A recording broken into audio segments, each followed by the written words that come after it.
იმის რწმენამ, რომ სარკეში ჩახედვა პარანორმალური ცოდნის მიღების გზას წარმოადგენს, კულტურებსა და საუკუნეებს გაუძლო.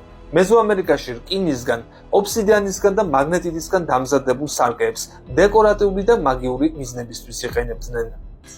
დიდი ხნის განმავლობაში მაგები და შამანები იყურებდნენ სარკეებში და ამბობდნენ, რომ ხედავდნენ გამოსახულებებს, რომლებიც უბრალოდ მოკვდავთათვის უხილავია. უძველესი დროიდან ჩვენამდე მოვიდა ცნობები, რომ სარკეების მეშვეობით შესაძლოა მომავლის და წარსულის დანახვა. რატომ აფარებენ თეთრ ტილოს ან კედლისკენ აბრუნებენ სარკეებს მაშინ, როდესაც სახლში მიცვალებულია დასვენებული? ესეც დაკავშირებულია ძველ ლეგენდებთან.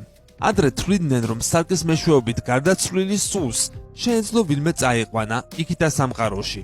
ან შეიძლება იმ მიცვალებული სულს, რომელსაც სიცოცხლეს წყურია, შეიძლება დაბრუნდეს სარკეს მეშვეობით და სარკის იქითა მხარეს იცხოვროს.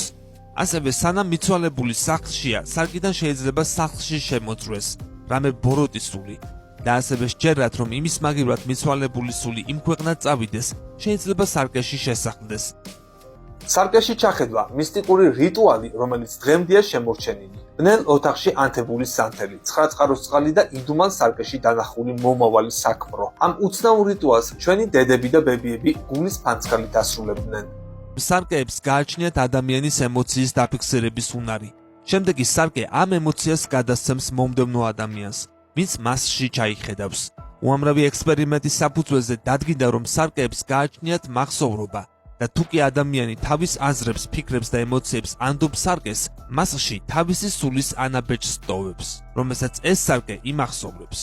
ამიტომ ეზოთერიკოსების რჩევის მიხედვით, როცა სარკეში იხედებით, ეცადეთ ეს გააკეთოთ დადებითი ემოციით. ნუ იქნებით უკმაყოფილო საკუთარი გამოსახულებით, ხოლო ავადმყოფობის და წარუმატებლობის დროს ეცადეთ სარკეში არ ჩაიხედოთ და იქ ცუდი ემოციები არ დატოვოთ. განსაკუთრებით ფრთხილად უნდა მოიქცეთ საძინებელში განთავსებულ სარკესთან.